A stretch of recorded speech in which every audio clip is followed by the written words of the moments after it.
Assalamualaikum warahmatullahi wabarakatuh. Apa kabarnya Nanda kelas 5 hari ini? Alhamdulillah, luar biasa. Allahu Akbar, yes, yes, yes. Allahu Akbar, yes. Alhamdulillahirabbil alamin. Hari ini di hari Jumat kita berjumpa dalam pelajaran tematik masih di tema 6, dan pada hari ini Ustazah akan menjelaskan 3 mata pelajaran ya, ada PPKN, kemudian IPS, dan ilmu pengetahuan alam. Nah, sebelum itu kita awali dulu pembelajaran kali ini dengan membaca basmalah bersama-sama. Wahid isnani salasa. Bismillahirrahmanirrahim. Nah, ayo kita belajar tematik dengan semangat ya. Iya. Sebelum itu kita coba simak dulu sebuah video berikut ini.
Oke, ya. Siapa yang pernah ke tempat pelelangan ikan?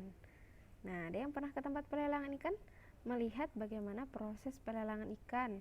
Kemudian ada banyak sekali ikan yang ditangkap oleh nelayan. Nah, kita akan melihat beberapa profesi ya di tempat pelelangan ikan.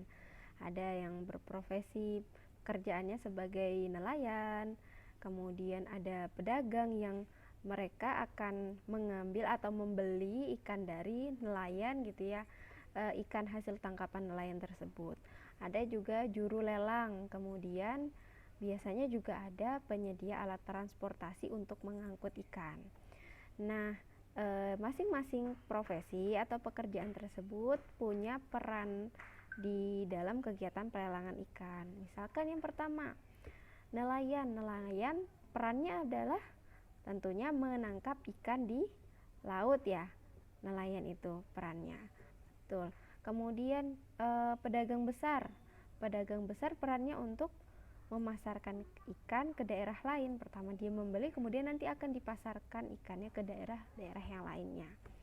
Kemudian juru lelang peranannya adalah menawarkan harga pada pembeli.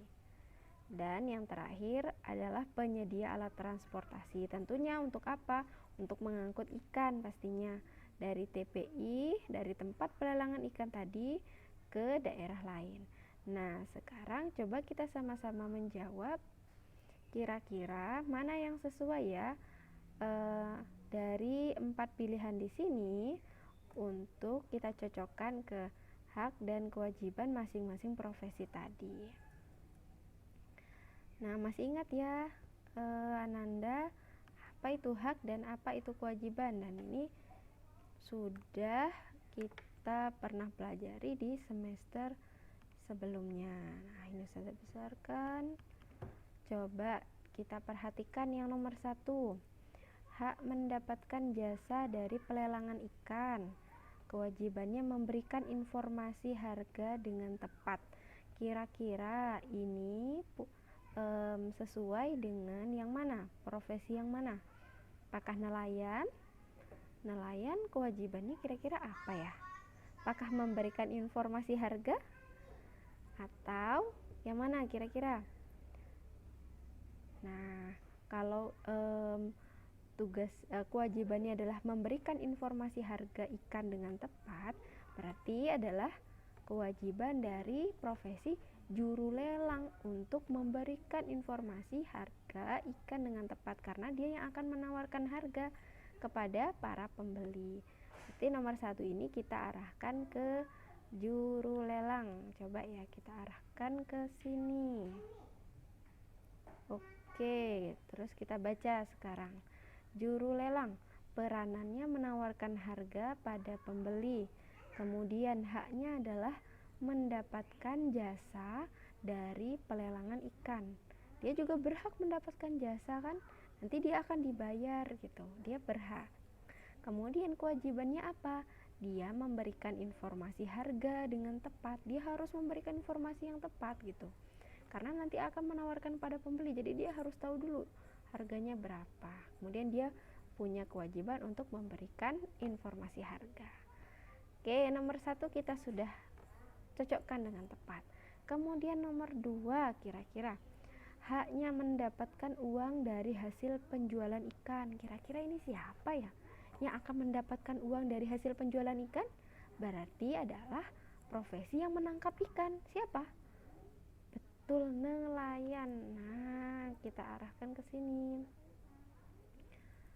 Ya, perannya menangkap ikan di laut, maka dia memiliki hak itu yang dia peroleh gitu ya, untuk apa? Mendapatkan uang dari hasil penjualan ikan tersebut. Nah, kemudian kewajibannya nelayan apa? Menyediakan ikan dengan kualitas yang baik. Tentunya kan ikan yang menangkap ikan nelayan tugasnya adalah menangkap ikan, berarti punya kewajiban menyediakan ikan gitu ya. Nah, selanjutnya yang ketiga, yang belum kan ada pedagang besar sama penyedia alat transportasi. Kita baca yang nomor 3.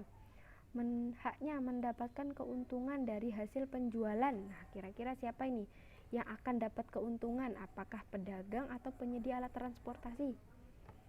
Ya, betul, yaitu pedagang, karena dia berhak, karena kan dia berjualan, pasti dia berhak mendapatkan keuntungan. Berarti ini kita arahkan ke sini. Oke. Nah, kemudian kewajibannya adalah menyediakan ikan yang dibutuhkan pembeli, karena pedagang punya kewajiban, punya hak mendapatkan keuntungan. Nah, bagaimana dia bisa mendapatkan keuntungan? Dia harus menyelesaikan kewajibannya dengan menyediakan ikan. Kalau nggak ada ikannya, bagaimana dia akan mendapatkan keuntungan? Tuh, ntar Ustazah akan ini dulu, atur dulu biar pas. Nah, selanjutnya yang keempat, berarti pasti ini miliknya penyedia alat transportasi.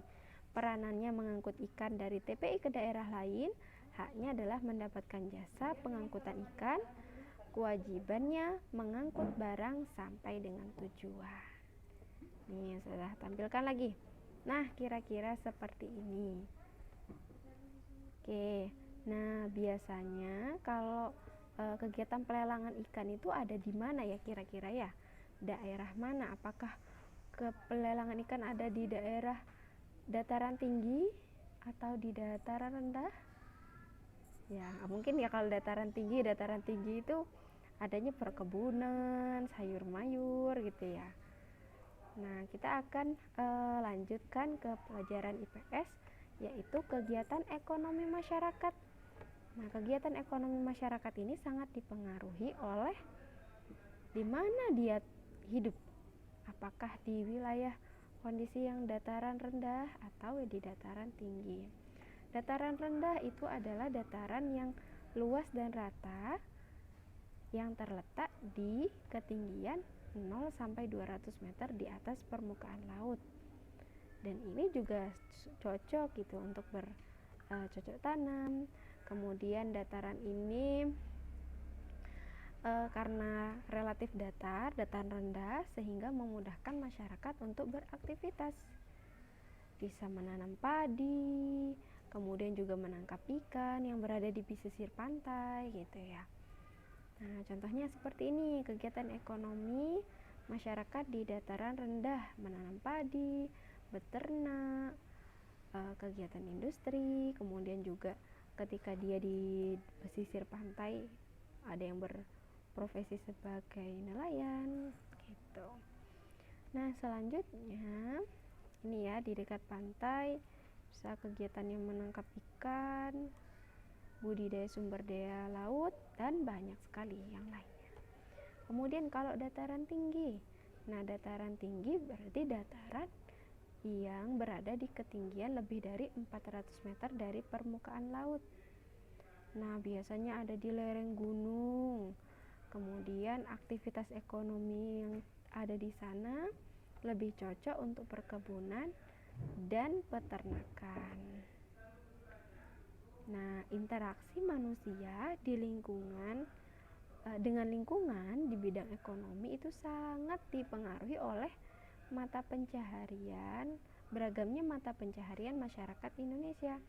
Dan perbedaan ini juga disebabkan oleh sumber daya alam yang terdapat di sekitarnya. Nah, tadi ngomong-ngomong tentang ikan, biasanya kalau antum sukanya ikannya diapain? Digoreng ya, terus dibakar, diapain lagi? Ya, dimacam-macam ini ya, dimasak lah ikannya. Nah, kita akan melihat sebuah ini, ada gambar seseorang sedang menggoreng ya. Seseorang sedang menggoreng, kira-kira apa itu yang digoreng? Kurang jelas ya, mungkin ikan ya, ikan. Nah, sebelumnya kita sudah belajar tentang ilmu pengetahuan alam tentang bagaimana panas ya. Nah, ketika benda dikenai panas, ada benda yang bisa ikut panas juga gitu ya. Mudah menghantarkan panas, ada benda yang sulit menghantarkan panas.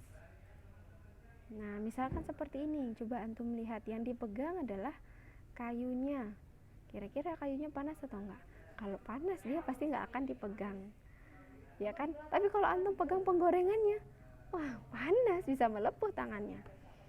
Nah, ini ya, tidak panas. Sedangkan kalau penggorengannya panas sekali, karena penggorengan ini bisa menghantarkan panas dari kompornya, sumber api, kemudian karena di penggorengan panas sehingga minyaknya panas, bisa digoreng gitu ya. Ikannya bisa digoreng di minyak panas tersebut. Nah, sedangkan kayunya di sini itu tidak panas gitu.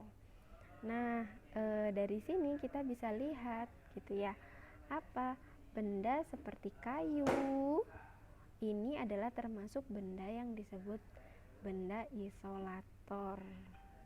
Ya, punya tidak menghantarkan panas. Kemudian penggorengan, ya penggorengan ini biasanya terbuat dari logam ya, besi ataupun yang lainnya. Ini bisa menghantarkan panas, disebut konduktor. Nah, bisa juga setrikaan. Nah, setrika kita lihat, biasanya yang panas yang mana? Yang bawah tentunya kan panas. Sedangkan yang atas ini yang plastik tidak panas, makanya kita pegang ya yang tidak panas. Nah, yang atas ini sebagai bahan isolator, sedangkan yang bawah bahan konduktor. Nah, berdasarkan kemampuannya penghantar panas, benda dibagi menjadi dua, ada benda konduktor panas, ada isolator. Contohnya logam gitu ya, itu termasuk konduktor, sedangkan isolator kayu, plastik, kertas, dan lain-lain. Nah, itu tadi adalah pembelajaran kita hari ini, kurang lebihnya mohon maaf. Ustazah akhiri, wassalamualaikum warahmatullahi wabarakatuh.